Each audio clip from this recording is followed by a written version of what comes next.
বাংলাদেশের কোটা সংস্কার আন্দোলন ইস্যুতে পশ্চিমবঙ্গের মুখ্যমন্ত্রী মমতা বন্দ্যোপাধ্যায়ের মন্তব্য নিয়ে আলোচনা সমালোচনার মধ্যেই পাল্টা বিবৃতি দিল ভারতের পররাষ্ট্র মন্ত্রণালয়। বৃহস্পতিবার মন্ত্রণালয়ের মুখপাত্র রণধীর জয়সওয়াল বলেন, বাংলাদেশের সাম্প্রতিক ঘটনাবলী সে দেশের অভ্যন্তরীণ বিষয়।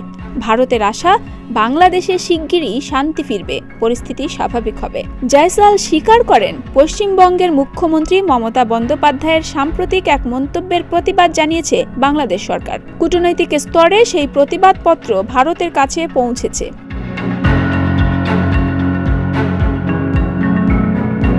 এর আগে গেল রবিবার পশ্চিমবঙ্গের মুখ্যমন্ত্রী মন্তব্য করেন, কোটা সংস্কার আন্দোলন ঘিরে সহিংসতায় শিক্ষার্থীদের রক্ত ঝরছে।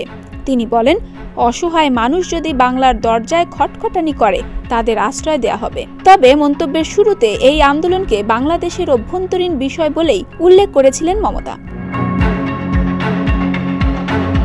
এর জেরেই বাংলাদেশের পররাষ্ট্রমন্ত্রী হাসান মাহমুদ এক সংবাদ সম্মেলনে মমতার বক্তব্যের বিষয়টি উত্থাপন করেন। তিনি বলেন, মুখ্যমন্ত্রীর এ বক্তব্যে বিভ্রান্ত হওয়ার সুযোগ রয়েছে। সেই কারণেই এই বক্তব্যের বিষয়ে ভারতকে নোট দিয়ে জানিয়েছে বাংলাদেশ। এদিকে জাতিসংঘ বলছে, বাংলাদেশে সাম্প্রতিক সহিংসতার সব ঘটনায় স্বচ্ছ ও বিশ্বাসযোগ্যভাবে তদন্ত করা উচিত। বুধবার জাতিসংঘ মহাসচিবের মুখপাত্র স্টিফেন ডুজারিক বলেন, দায়ীদের জবাবদিহির আওতায় আনা দরকার, তবে সংলাপের জন্য উপযোগী পরিবেশ তৈরি করতে হবে। লন্ডন ভিত্তিক মানবাধিকার সংস্থা অ্যামনেস্টি ইন্টারন্যাশনাল বৃহস্পতিবার এক প্রতিবেদনে জানায়, বাংলাদেশে কোটা সংস্কার আন্দোলন ঘিরে পুলিশ শিক্ষার্থীদের উপর আইন বহির্ভূতভাবে প্রাণঘাতী অস্ত্রের ব্যবহার করেছে।